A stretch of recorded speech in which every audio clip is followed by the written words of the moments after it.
Assalamualaikum warahmatullahi wabarakatuh. Waalaikumsalam warahmatullahi wabarakatuh. Bismillahirrahmanirrahim. Alhamdulillahi rabbil alamin. Wassalatu wassalamu ala asyrafil anbiya'i wal mursalin. Sayyidina wa maulana Muhammadin وعلى آله وأصحابه المجاهدين الطاهرين أما بعد. Saudara-saudara kaum muslimin seiman dan sekeyakinan yang berbahagia. Pada suatu hari seketika sedang berkumpul dengan para sahabat, Rasulullah pernah memberikan peringatan. Beliau bersabda, yushiku an tada'a alaikumul umamu kama tada'al akanatu ala qas'atiha. Pada suatu saat nanti akan datang di tengah-tengah kamu wahai umat Islam, di mana orang-orang lain di sekeliling kamu akan bersatu mengerubungi kamu seperti bersatunya orang-orang mengerubungi makanan di atas meja hidangan. Akan datang satu saat nanti di mana kondisimu dikepung sedemikian rupa, yang barat mau menerkam, yang timur mau menghantam, yang selatan mau menginjak-injak, yang utara pun akan menjelajah. Kondisimu seperti makanan di atas meja hidangan. Sebagian sahabat merasa heran dan terkejut, lalu mereka bertanya, amin qillati nahnu yawma idzin ya Rasulullah. Apakah jumlah kami pada waktu itu sedikit ya Rasul?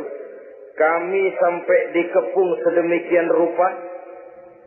Beliau menjawab, bal antum yawma idzin katsir. Sama sekali tidak. Kamu tidak sedikit pada saat itu. Bahkan jumlahmu sangat banyak. Kamu adalah mayoritas. Walakinnakum ghusa'un ka ghusa'is sail. Tetapi keadaanmu saat itu persis seperti buih di lautan. Banyak tetapi centang perenang.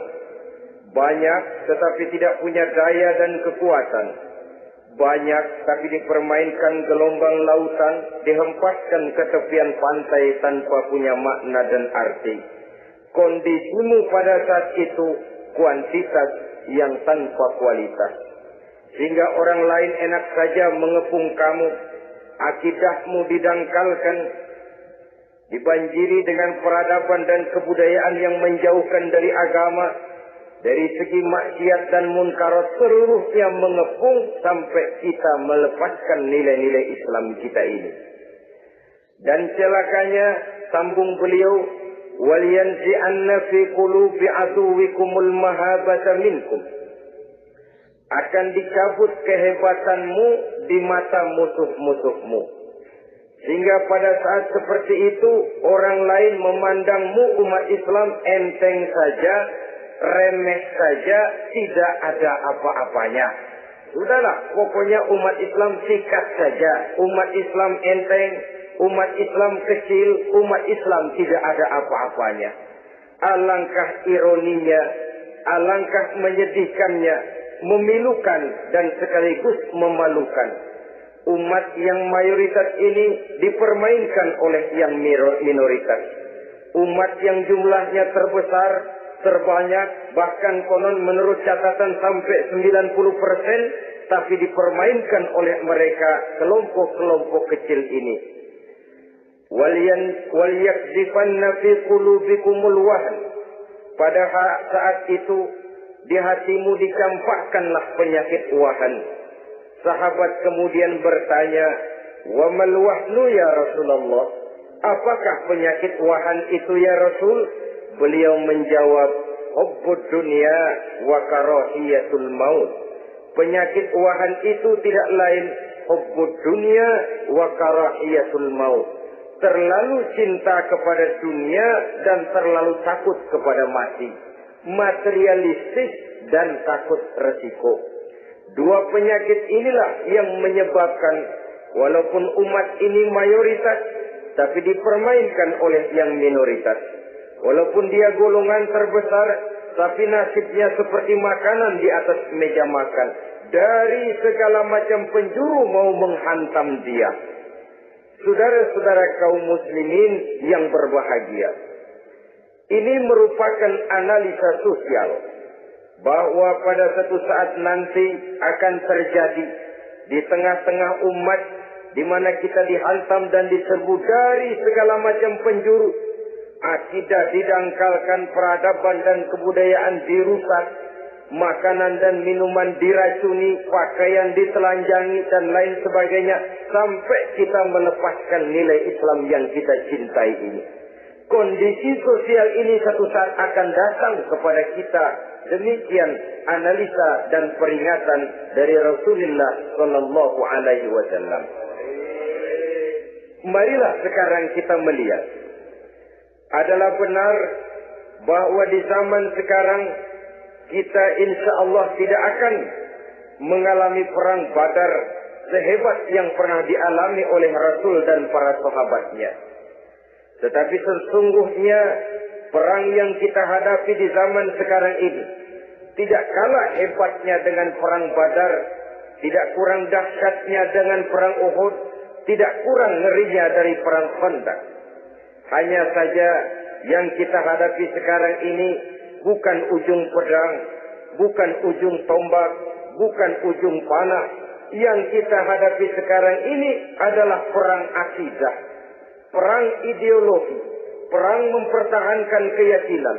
Yang kalau kita kalah sekarang, kita memang masih beragama. Tetapi anak kita, cucu kita, generasi yang akan hidup 5, 10, 20, 30 tahun yang akan datang, wallahu a'lam bishawab. Islam, saudara-saudaraku, tidak mungkin hilang dari dunia. Tetapi tidak mustahil Islam gulung tikar dari desa kita. Tidak mustahil Islam gulung tikar dari kampung dan kota kita, jikalau kita tidak menjaganya, jikalau kita tidak memeliharanya, bahkan jikalau kita tidak mewariskannya kepada anak-anak kita, generasi yang akan datang. Marilah kita mengingat sejenak bagaimana Islam di Spanyol yang pernah jaya, pernah mewarnai daratan Eropa, dan yang sekarang hanya sekedar tinggal ceritanya saja. Ini pernah diperingatkan oleh Rasul dalam satu hadis, sayati ala ummati zamanun la yabqal Islam illa ismun wala minal Quran illa rasmun. Akan datang satu masa di tengah umatku di mana pada masa itu Islam ada tapi hanya tinggal sekedar namanya saja, dan Quran pun ada tapi cuma sekedar tinggal tulisannya saja. Apabila kita tidak mewariskan ini kepada generasi yang akan datang, maka serbuan-serbuan dari berbagai macam penjuru dari hari ke hari semakin kita rasakan kehebatannya.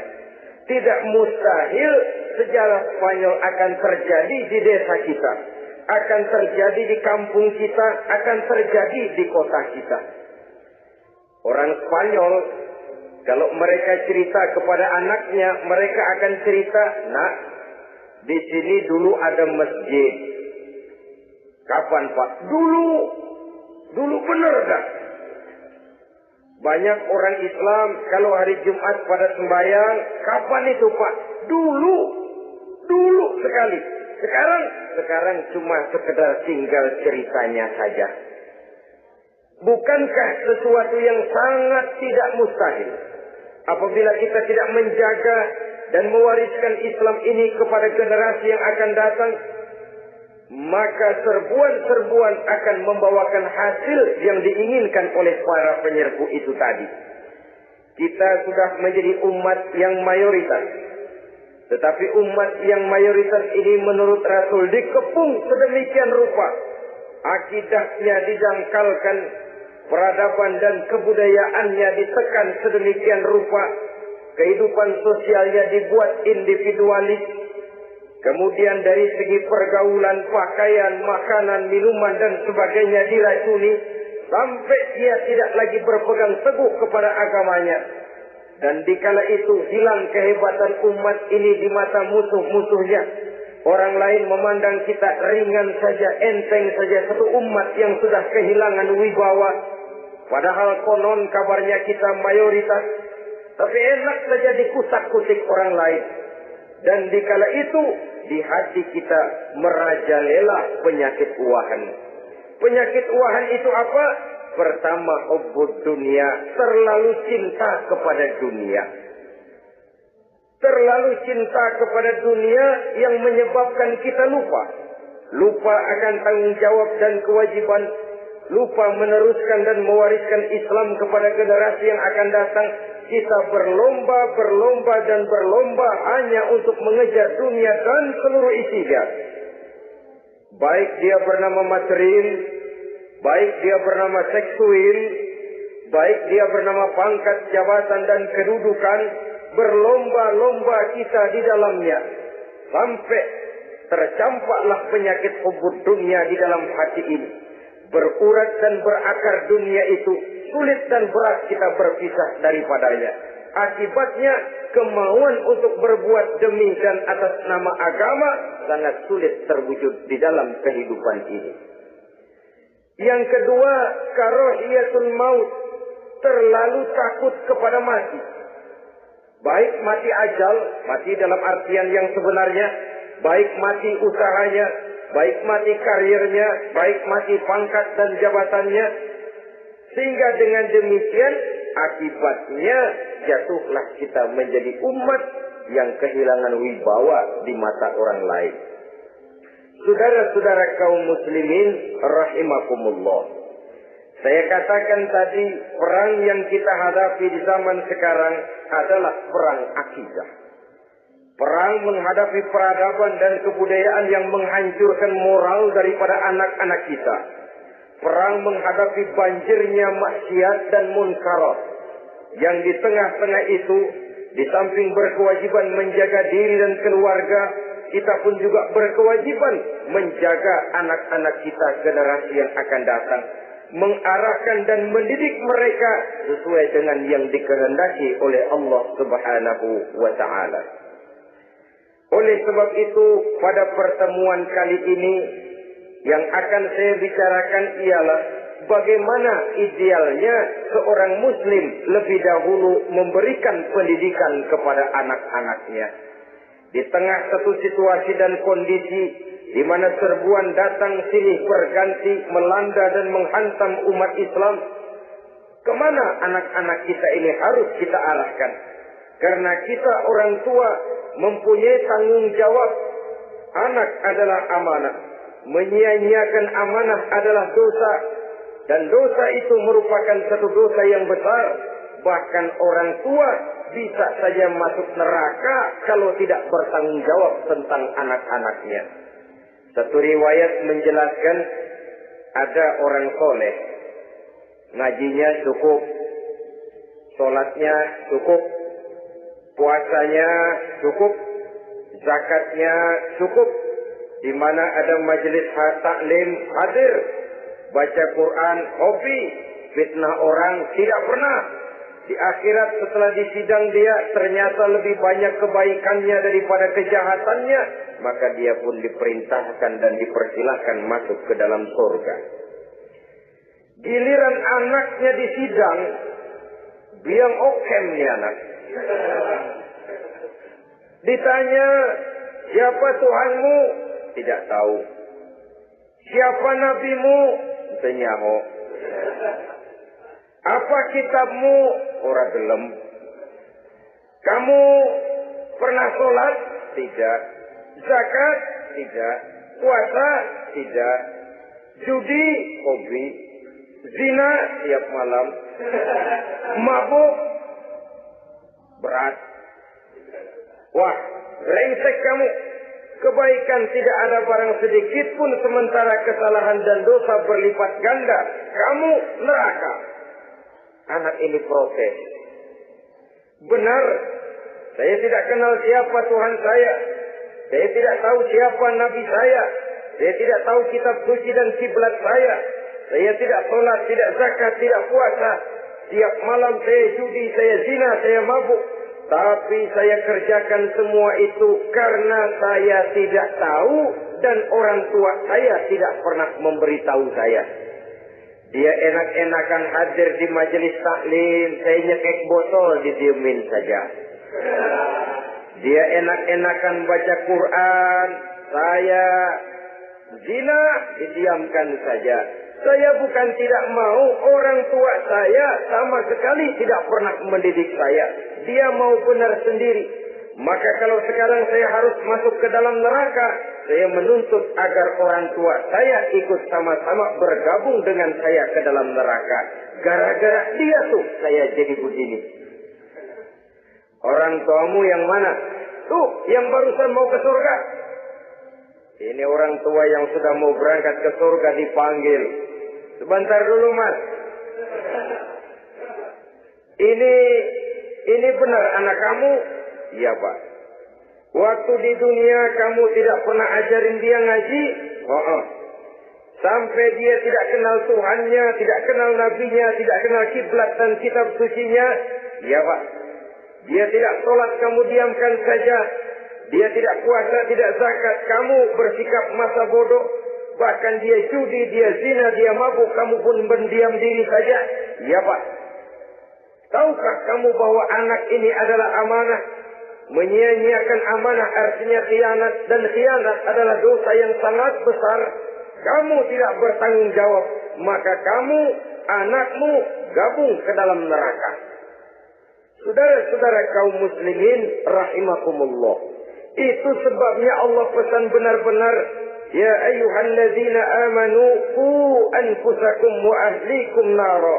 Hai orang-orang yang beriman, jaga dirimu dan keluargamu, istri, anak, orang-orang yang menjadi tanggung jawab dan kewajiban kita, jaga dan pelihara mereka dari api neraka.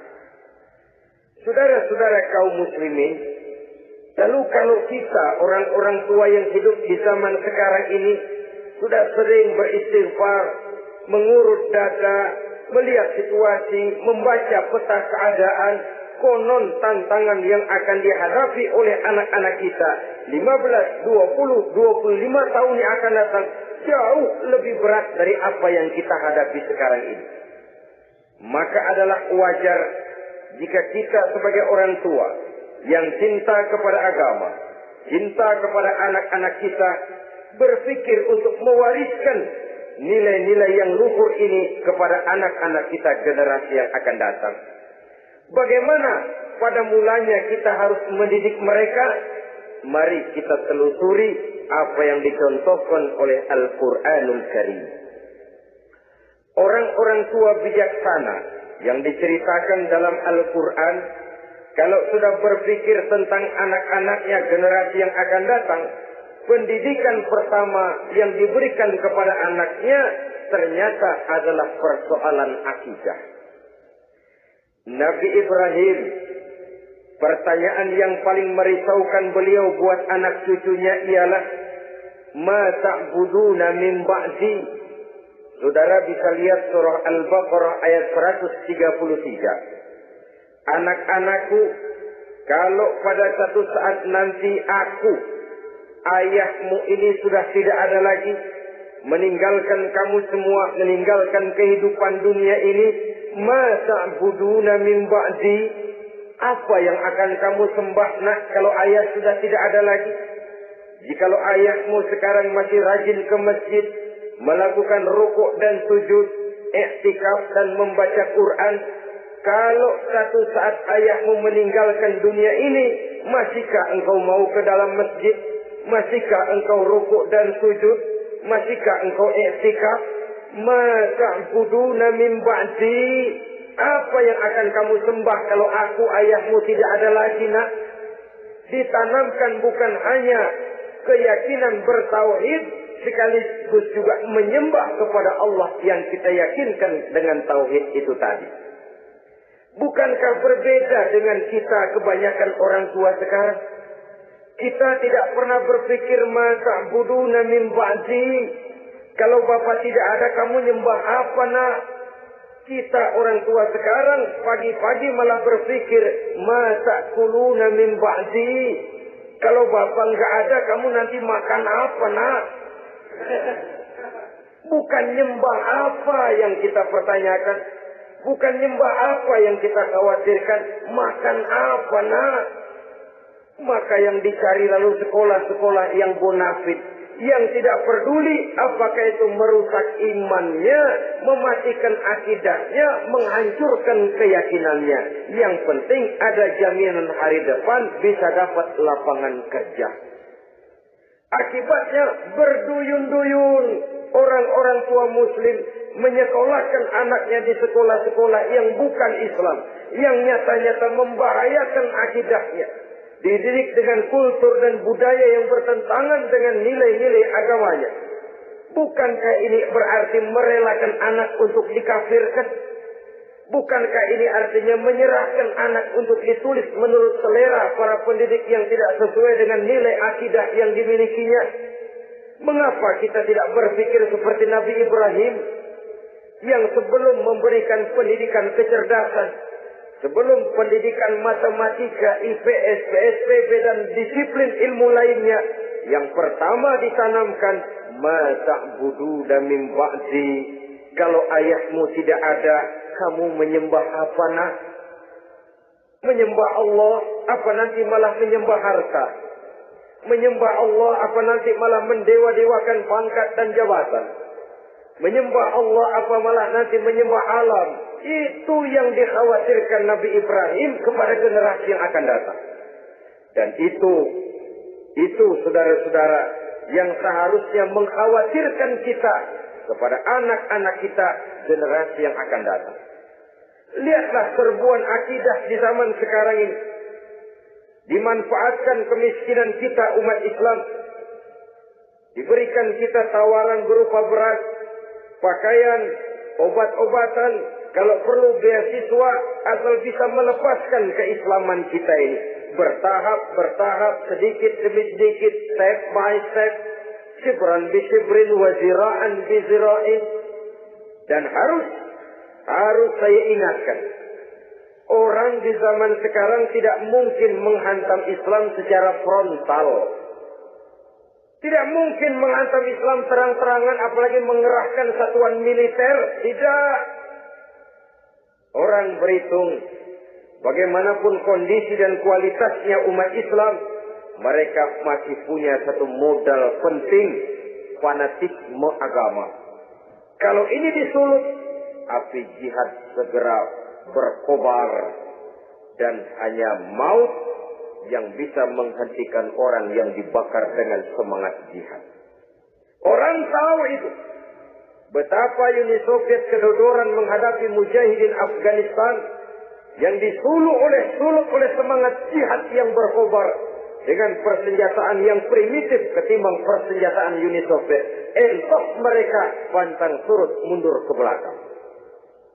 Jadi jangan mimpi bahwa orang mau menghantam Islam ini dengan melarang pengajian, meruntuhkan masjid, menyegel pondok pesantren. Tidak. Melarang orang sholat. Tidak. Kalau perlu masjid diperbanyak, musola diperbesar. Tapi bikin itu masjid seperti museum. Besar, megah, mercusuar. Tapi bikin seperti museum. Tempat orang kagum, tempat orang memuji, tapi sunyi dari nilai-nilai ibadah. Saudara-saudara kaum muslimin, untuk sampai kepada penghantaman akidah, jalan yang paling mudah dirintis sekarang ini secara bertahap dan sistematis memisahkan umat Islam dari Islamnya. Biarkan mereka bernama Muslim. Biarkan di atas kartu penduduknya tertulis agama Islam. Tapi tanamkan budaya-budaya yang menyebabkan cara bergaul mereka, cara berumah tangga mereka, cara bertetangga mereka, sampai kepada cara mereka berpakaian, cara mereka bergaul, cara mereka makan dan minum, cara mereka mendidik dan menyekolahkan anak sama sekali tidak lagi mencerminkan nilai-nilai yang Islami. Itu sudah satu usaha yang paling praktis, memisahkan umat Islam dengan Islamnya. Kalau sadarlah kita ke arah ini usaha orang di zaman sekarang, maka yang harus pertama kita tanamkan kepada anak-anak kita, didik mereka dengan jiwa tauhid yang mengkristal di dalam batinnya, meresap sampai ke tulang sumsumnya, yang tidak akan sampai pun nyawa berpisah dari badannya, akidah itu tidak akan berpisah dari hatinya. Bahkan dia sanggup dengan tegar berkata, lebih baik saya melarat karena mempertahankan iman daripada hidup mewah dengan menjual akidah. Satu khitbah, satu garis kehidupan yang perlu kita wariskan kepada anak-anak kita, generasi yang akan datang. Dahulu ada satu tradisi, saudara-saudara. Kalau anak gadis kita dilamar orang lalu bertanya, anakmu mau ngelamar gadis saya, apa sudah khatam Quran berapa kali? Apa sudah bisa baca kitab macam-macam dan lain sebagainya? Sehingga lahirlah satu kebanggaan. Apapun motifnya, tapi pertanyaan semacam ini zaman sekarang sudah langka.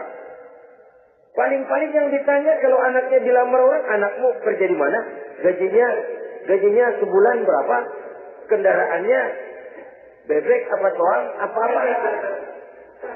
Itu yang kita pertanyakan, berkisar di seputar materi, kerja, job, status sosial, dan lain sebagainya.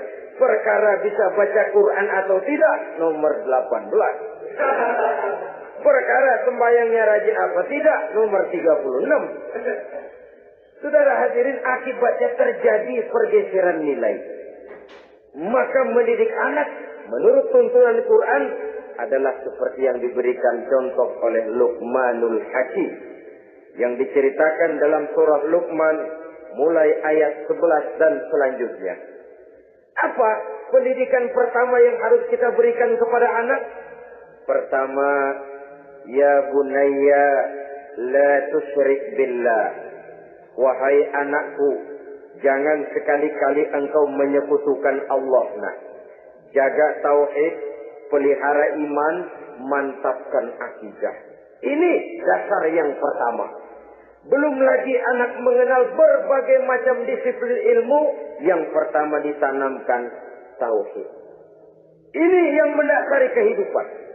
Ini yang akan menjadi mewarnai dan menjadi warna dari kepribadian seseorang. Sentuhan jiwa tauhid di dalam diri si anak. Belum lagi sempat dia kenal yang lain. Yang pertama yang kita tanamkan, kita wariskan, kita berikan, la tusyrik billah. Jangan sekali-kali menyekutukan Allah. Nah, kalau ini sudah tertanam, ini sudah merupakan satu fondasi yang kuat. Selebihnya nanti tinggal melihat bakat si anak, kemana dia harus dididiknya. Yang terpenting nilai iman lebih dahulu tanamkan. Dan untuk menghancurkan nilai keimanan, saudara-saudara, saya katakan, ingatkan kepada hadis di awal tadi, dikepung kita dari berbagai macam penjuru agar bila bisa melepaskan nilai-nilai iman dan keyakinan. Proses pendangkalan akidah, ditanamkan keraguan kepada agama, ditanamkan rasa malu beragama, sholat malu, baca Quran malu, berangkat ke masjid malu, pakai jilbab malu, ditanamkan rasa malu beragama. Jika bertahap sedikit demi sedikit kita mulai berpisah dengan kehidupan beragama. Ditanamkan hal yang sedemikian rupa dari berbagai macam penjuru. Dihantam akidah, akidah kuat. Dihantam dari segi peradaban dan kebudayaan. Diperbanyaklah peradaban dan kebudayaan yang bukan mendekatkan kita dengan agama, malah mendekatkan kita dengan neraka. Menjauhkan kita dari agama, menjauhkan kita dari nilai-nilai luhur yang diwariskan oleh orang-orang tua kita terdahulu. Adalah kewajiban kita yang pertama, mendidik anak, menanamkan roh, jiwa, dan semangat tauhid di dalam diri mereka. Saudara-saudara kaum muslimin rahimakumullah. Kenapa kita lebih dahulukan menanamkan jiwa, roh, dan semangat tauhid ini kepada anak-anak kita? Pertama, kita tidak hanya ingin sekedar mempunyai anak yang pintar, tetapi lebih daripada itu kita pun ingin mempunyai anak yang benar. Segala macam disiplin ilmu, segala macam bentuk penalaran ilmiah dan pengisian intelektualitas manusia mungkin di satu sisi akan membuat dia pintar, tapi di sisi lain belum tentu akan membuat dia benar. Nabi pernah memberikan peringatan, "Man izdada ilman wa lam yazdad huda, lam yazdad minallahi illa bu'da." Orang yang hanya bertambah ilmu pengetahuannya, tapi tidak bertambah hidayah dari Allah, tidak makin mantap keimanannya, maka seluruh nilai-nilai ilmunya hanya akan menjauhkan dia dari Allah Subhanahu wa ta'ala. Dan adalah lebih merupakan azab daripada nikmat kalau kita diberikan ilmu pengetahuan yang hanya akan menyebabkan kita semakin jauh dari Allah Subhanahu wa ta'ala. Yang kedua, sesungguhnya roh, jiwa, dan semangat tauhid yang melekat dalam diri anak pada puncaknya akan melahirkan satu disiplin murni yang tumbuh dari dalam dirinya sendiri, di mana si anak dalam kehidupannya merasakan dimanapun dia berada, kemanapun dia pergi, ia selalu merasakan kehadiran Allah dekat dalam hidupnya. Ia sadar sesadar-sadarnya bahwa tidak ada satu perbuatan yang bagaimanapun kecilnya yang bisa disembunyikan dari kekuasaan Allah Subhanahu wa ta'ala.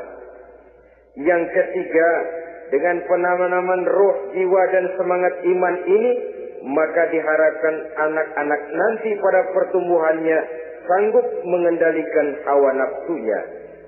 Dengan kata lain, bahwa penanaman jiwa tauhid, penanaman roh dan semangat keimanan ini merupakan kondisi dasar yang harus dilakukan sebelum yang lain-lainnya. Kemudian pendidikan kedua yang diberikan oleh Al-Quran melalui contoh dan model dengan Luqmanul Hakim ini, setelah menanamkan tauhid, ditanamkanlah kepada si anak ini rasa hormat kepada orang tuanya. Wa wasainal insana biwalidayhi, dan kami wasiatkan kepada manusia untuk berbakti kepada ibu bapaknya. Hamalathu ummuhu wahnan ala wahnin, karena ibunya telah mengandungnya dengan kepayahan di atas kepayahan. Maksudnya dengan kepayahan dan kelelahan yang berlipat ganda. Sehingga ketika Rasul ditanyakan orang, "Ya Rasul, siapa yang paling harus saya taati di dunia ini?" Beliau menjawab, "Ibumu." Kemudian, "Siapa lagi ya Rasul?" "Ibumu." Setelah itu, "Siapa lagi ya Rasul?" "Ibumu." Dan kemudian, "Siapa ya Rasul?" "Bapakmu." Ibu, ibu, ibu, bapak. Bahkan al-jannatu tahta aqdamil ummahat, surga berada di bawah telapak kaki ibu. Bagaimana menanamkan rasa hormat kepada orang tua di hati anak?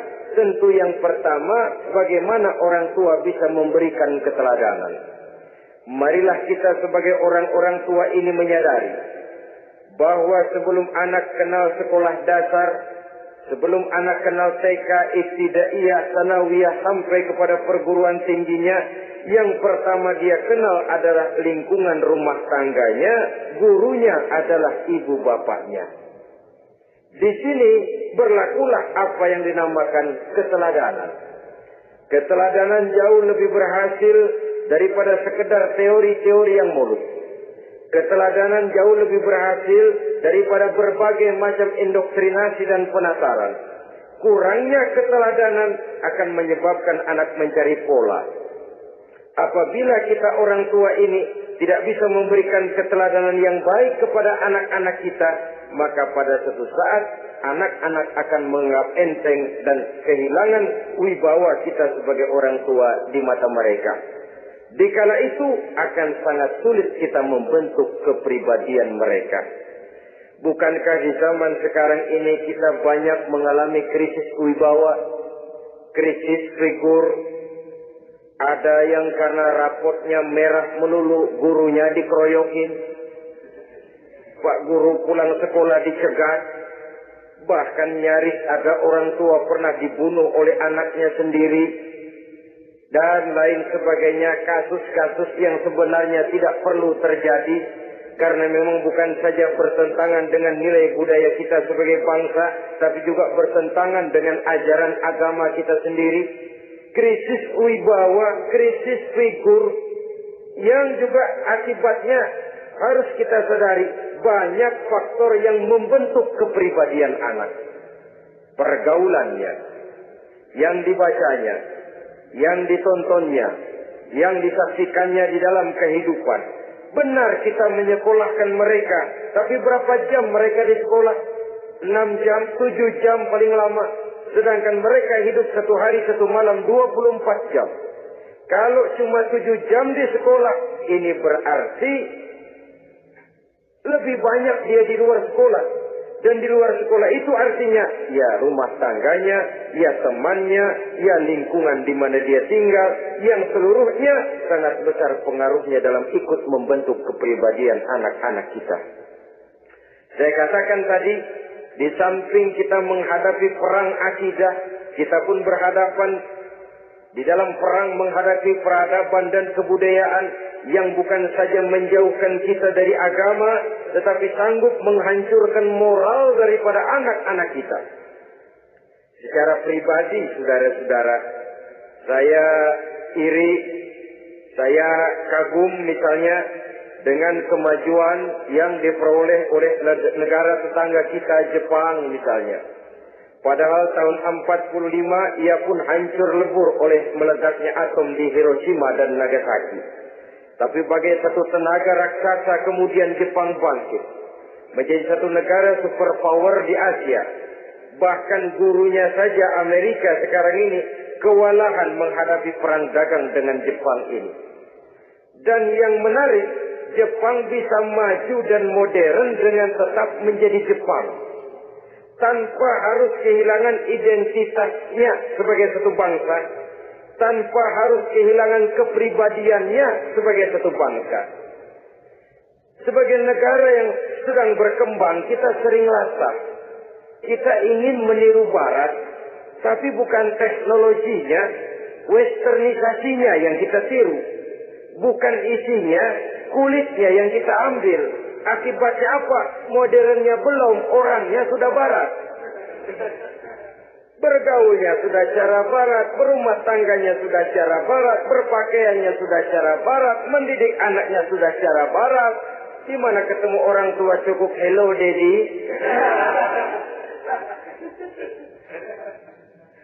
Kulitnya kita ambil, sementara isinya kita campakkan. Ironi dan menyedihkan. Padahal kita sesungguhnya bisa maju dan modern. Bisa mengejar segala ketinggalan dan keterbelakangan kita. Dengan tetap menjaga nilai-nilai luhur budaya kita sebagai satu bangsa. Mengambil isinya. Dan kalau memang tidak perlu, lalu mencampakkan kulitnya. Pengaruh peradaban dan kebudayaan yang menghancurkan moral daripada anak-anak kita. Oleh pesatnya arus teknologi. Oleh pesatnya arus komunikasi. Di mana hal-hal yang terjadi di belahan dunia lain dapat kita saksikan hari ini juga melalui layar televisi. Yang terjadi di Amerika, di Eropa, di Afrika, di ujung dunia yang paling ujung sekalipun. Di ujung dunia yang paling ujung. Hari ini kejadian, hari ini sudah bisa kita saksikan.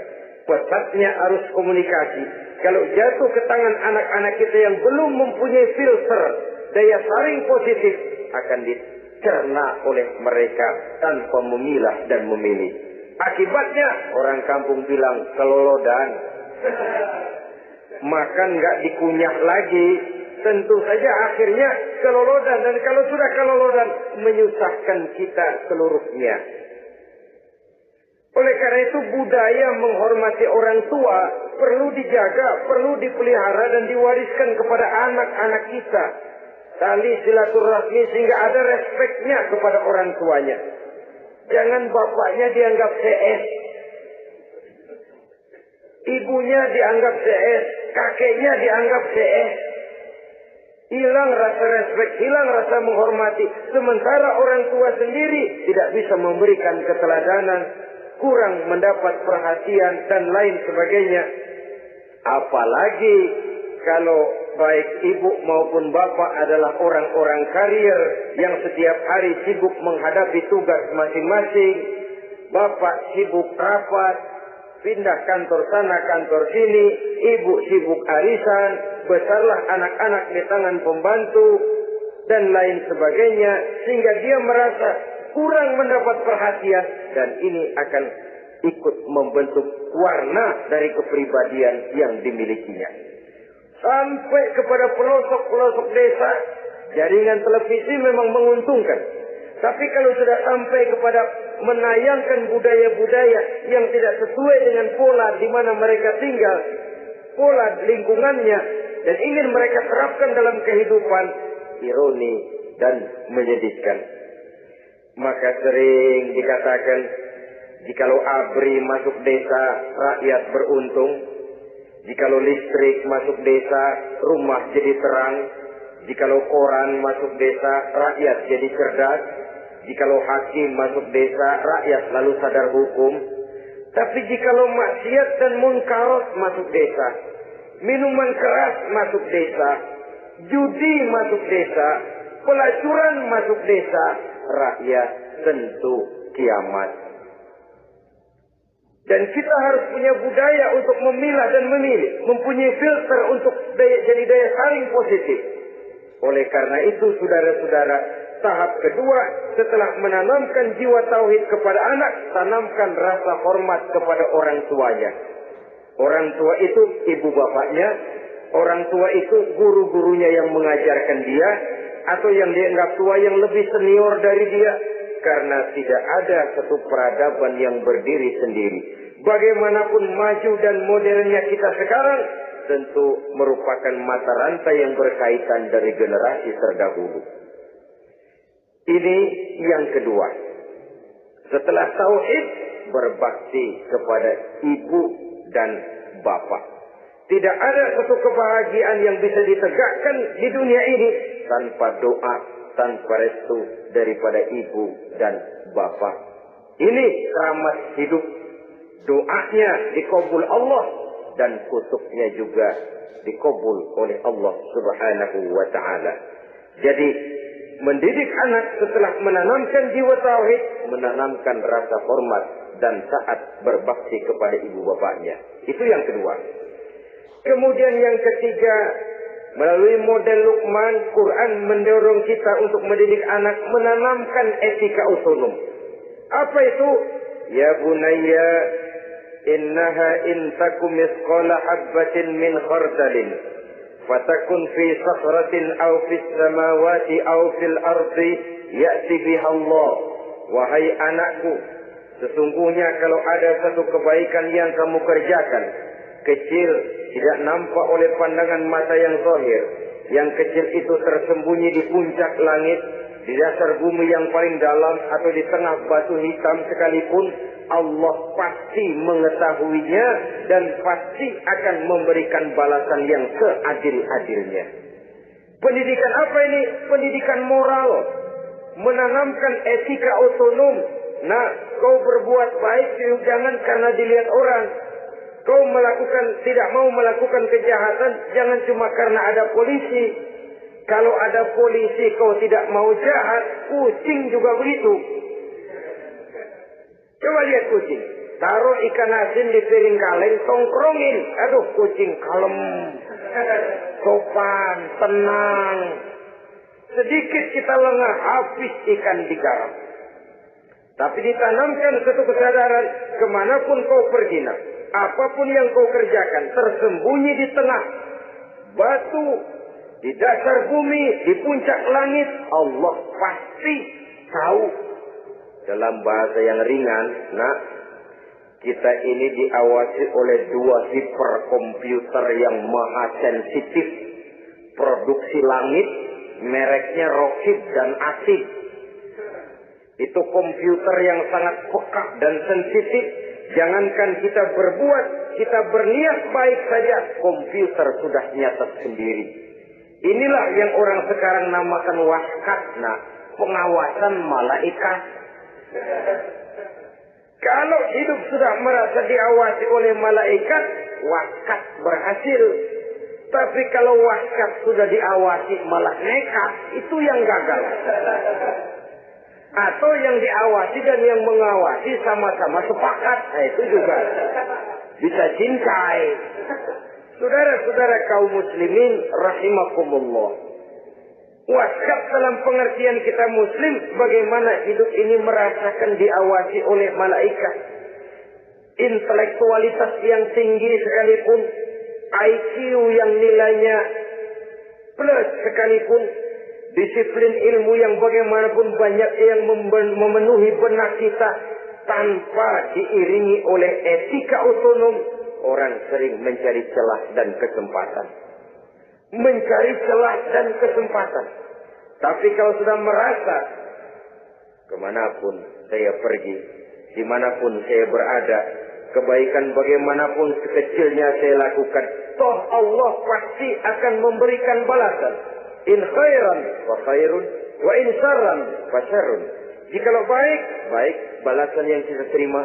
Jikalau jahat, jahat kejahatan yang kita terima. Kalau sudah ke arah ini kita berpikir, maka sesungguhnya kalau kita berbuat baik kepada orang lain, hakikatnya kita sudah berbuat baik kepada diri kita sendiri.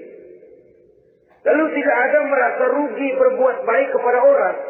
Karena manakala dia melakukan kebaikan kepada orang lain, artinya dia sudah berbuat baik untuk dirinya sendiri.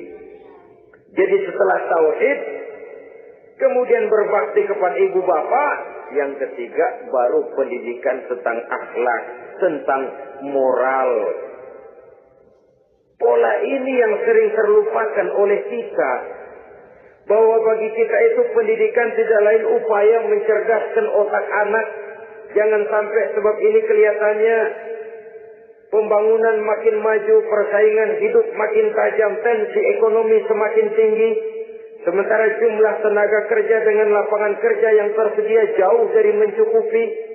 Jikalau tidak membekali anak dengan pendidikan yang menunjang lapangan pekerjaan, orang tua khawatir, takut sekali anaknya jadi gelandangan. Dikhawatirkannya kehidupan dunia ini, sementara dia lupa kalau anaknya bisa jadi gelandangan di akhirat. Padahal selama-lamanya gelandangan di dunia, paling seumur manusia itu 60 tahun, 70 tahun lah umur orang sekarang. 70 itu sudah luar biasa itu. Tapi kalau harus menggelandang di akhirat, menjadi gelandangan di akhirat, alangkah menyedihkannya. Apakah akan kita korbankan satu kehidupan yang langgeng, abadi, cuma karena tertipu oleh fata morgana dan kamuflase? Kita korbankan yang sedikit, kita korbankan yang besar karena kita memilih yang sedikit. Dalam bahasa Al-Quran memang pernah diceritakan hidup ini hakikatnya perlombaan, saudara-saudara. Perlombaan. Dan di dalam perlombaan itu ada yang menang, ada yang kalah. Al-Quran lalu memberikan peringatan. Alhaakumut takatsur. Kamu telah lalai karena berlomba-lomba memperbanyak harta, mempertinggi pangkat dan kedudukan. Hatta zurtumul maqabir. Sampai kamu akan masuk ke liang kubur baru sadar. Apalagi kalau nafas sudah sampai di tenggorokan. Persis Fir'aun sudah tenggelam di lautan merah, mau mampus, baru dalam sekaratnya amantu birabbi Musa wa Harun. Kalau begini caranya, saya juga percaya kepada Tuhan Musa dan Harun, percaya kepada Allah. Sudah mau mati, baru amantu birabbi Musa. Kami percaya kepada Tuhan Nabi Musa, kata Fir'aun.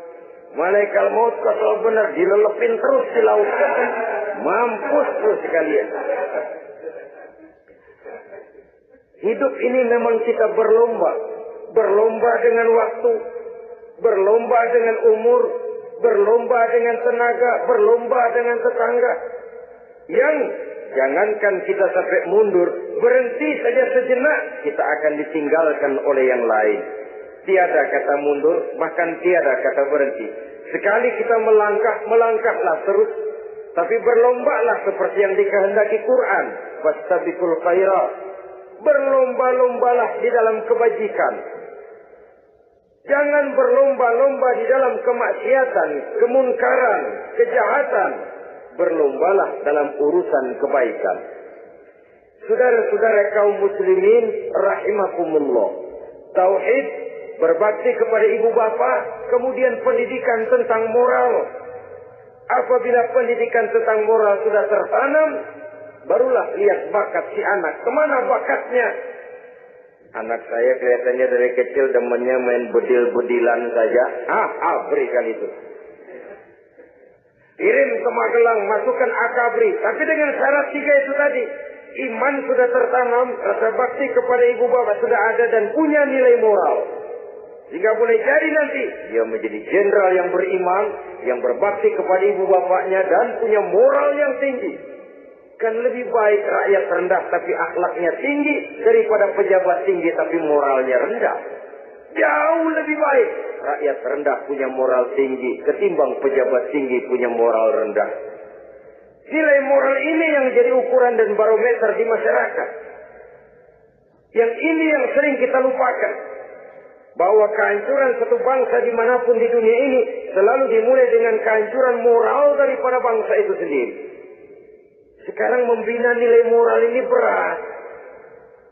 Gadis kita, remaja, putri diberikan pakaian jilbab, mungkin dia sendiri masih setengah-setengah. Ditambah lagi oleh ledekan temennya. Jilbab lah kuno. Bau sorga lah, bau masjid lah, bau menyan lah. Ditanamkan rasa malu untuk hidup dekat dengan agama. Kalau moral semacam ini sudah tertanam, sedikit demi sedikit kita mulai mengucapkan selamat tinggal kepada agama. Dan kemalangan apa yang lebih malang kalau kita sudah jauh dari agama ini? Bukankah Islam telah menyelamatkan manusia dari penyakit jahiliyah dan membawanya kepada satu kehidupan yang maju dan modern? Kalau kita tinggalkan Islam ini, bukankah artinya kita akan kembali kepada satu zaman jahiliyah? Hanya saja jahiliyah itu berada di abad modern. Versinya tentu lebih modern. Kalau zaman jahiliyah dulu mabuknya pakai arak, zaman sekarang sudah macam-macam orang bisa mabuk. Kalau zaman jahiliyah dulu anak perempuan dikubur hidup-hidup, zaman sekarang kadang-kadang belum sempat lahir ke dunia, malah sudah dibunuh lebih dahulu. Versinya saja yang berbeda. Kalau di zaman jahiliyah dahulu manusia menyembah batu yang bernama Latta, Uzza, Manat dan Hubal. Di zaman jahiliyah modern sekarang ini orang sering menyembah kepala bagiannya, sering menyembah atasannya, sering menyembah komputer, sering menyembah teknologi modern yang lebih diyakininya daripada Allah sebagai keyakinan sentral di dalam hidupnya. Saudara-saudara kaum muslimin rahimakumullah. Jadi yang ketiga, nilai moral yang ditanamkan kepada anak-anak kita supaya dia bisa menghadapi tantangan-tantangan hidup yang semakin berat ini dengan tetap berpegang teguh kepada nilai-nilai moral yang diwarnai oleh jiwa keimanannya yang bersumber dari ajaran agamanya. 3. Kemudian yang keempat, barulah tatanan kehidupan sehari-hari. Apa kata Luqman? Ya bunayya aqimis shalah. Setelah bertauhid, berbakti kepada ibu bapa, punya nilai moral. Ya bunayya aqimis shalah, nak dirikan salat. Rumah tangga muslim. Anak berumur 7 tahun sudah berani meninggalkan salat. Kata Nabi, pukul. Bukan untuk menyakiti, untuk mendidik. Karena sayang kepada anak. Saudara-saudara, kita khawatir betul kepada anak. Kalau dia pulang dari sekolah, buru-buru kita sebagai orang tua bertanya, sudah makan nak? Sudah istirahat nak? Tapi jarang kita sebagai orang tua melontarkan, sudah sholat nak? Bahkan kita bisa memberikan sugesti kepada anak. Nah, kalau kau naik kelas 1 sampai naik ke kelas 2, bapak beliin sepeda. Tamat SD nak, motor. Tamat SMP nak, ke Bali kita. Tamat SMA nak, Singapura. Saudara-saudara, tapi kalau untuk urusan sholat misalnya, kita tidak pernah memberikan sugesti kepada anak-anak kita. Nah, kalau kau hafal Fatihah lengkap dengan artinya, bapak beliin sepatu. Nah, kalau kau bisa sholat dengan baik, cukup syarat rukunnya, bapak beliin sepeda. Ada rangsangan, ada sugesti yang membuat anak lebih tergerak untuk hidup dalam suasana keagamaan. Ya bunayya aqimis shalah, nak dirikan sholat. Sebab ini sandaran vertikal yang paling langsung antara manusia dengan Tuhannya. Menyadari bahwa sepanjang yang bisa dilakukan oleh manusia hanyalah berusaha dan kepastian sepenuhnya ada di tangan Allah. Dengan sholat kepribadianmu diperteguh, dengan sholat sandaran vertikalmu kepada Allah diperkuat. Dan pada waktunya nanti Al-Quran memberikan bimbingan, hendaklah minta tolong kepada Allah dengan sabar dan tetap mendirikan sholat. Ya bunayya aqimis sholat. Setelah itu, wa'mur bil ma'rufi wanha 'anil munkar. Tegaklah membina yang ma'ruf, tegaklah mencegah yang munkar. Ini sikap hidup. Sholat tadi tugas hidup. Lalu sikap hidup tampil di tengah masyarakat, membina yang ma'ruf, mencegah yang munkar sesuai dengan kesanggupan masing-masing. Bukankah setiap kita kepingin punya anak yang bermanfaat, setidaknya bagi keluarganya, syukur kalau bisa bagi lingkungannya, bagi masyarakat, bangsa dan negaranya. Dan satu di antara tanda orang yang bermanfaat, kalau dia bisa hidup menjadi penganjur yang ma'ruf dan pencegah yang munkar. Dan itu kalau tidak ada hidayah, sulit orang mau melaksanakan itu. Sebab apa? Ada kecenderungan belakangan ini di mana agama dianggap urusan pribadi. Sehingga orang lalu sering bilang, jangan bawa-bawa agama dah, itu kan bukan urusan agama. Ini sudah ciri berpikirnya sekuler. Jangan bawa-bawa agama. Agama urusan pribadi. Artinya orang mau sholat mau enggak, jangan bilang apa-apa dah. Urusan dia sendiri lah. Dia mau puasa dia enggak, merdeka saja, urusan pribadi. Agama bukan persoalan pribadi. Apalagi jika sudah menyangkut amar ma'ruf dan nahi munkar. Siap menegakkan yang baik, mencegah yang munkar untuk tegaknya suatu masyarakat yang diwarnai oleh kebaikan dan terhindar dari segala macam kejahatan. Dan terus ayat-ayat selanjutnya mencerminkan sikap hidup. Namun yang intinya cara mendidik anak yang baik yang dicontohkan oleh Al-Quran dengan Luqmanul Hakim sebagai model. Pertama, tanamkan tauhid. Yang kedua, tanamkan rasa hormat dan berbakti kepada ibu bapaknya. Yang ketiga, tanamkan moral, nilai akhlak yang tinggi. Setelah itu yang keempat, biasakan hidup dalam suasana keagamaan. Kontrollah sholatnya, kontrollah baca Qur'annya, kontrollah puasanya di bulan Ramadan. Ajaklah anak-anak sholat berjamaah, sehingga dengan demikian dia terbiasa oleh satu suasana yang mendekatkan dia dengan nilai agamanya.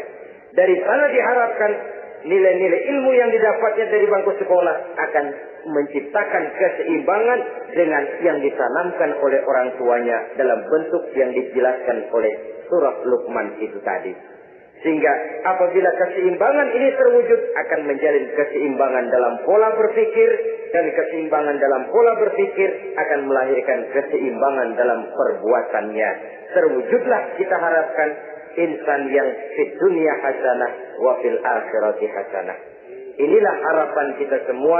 Mudah-mudahan Allah memberikan kekuatan kepada kita untuk mewariskan nilai-nilai yang baik kepada generasi yang akan datang. Sehingga esok harus lebih baik daripada hari ini. Dan lusa harus lebih baik daripada hari esok. Terima kasih atas perhatian saudara. Mohon maaf atas segala kekurangan. Usikum wa nafsi bitaqwallah. Wassalamualaikum warahmatullahi wabarakatuh.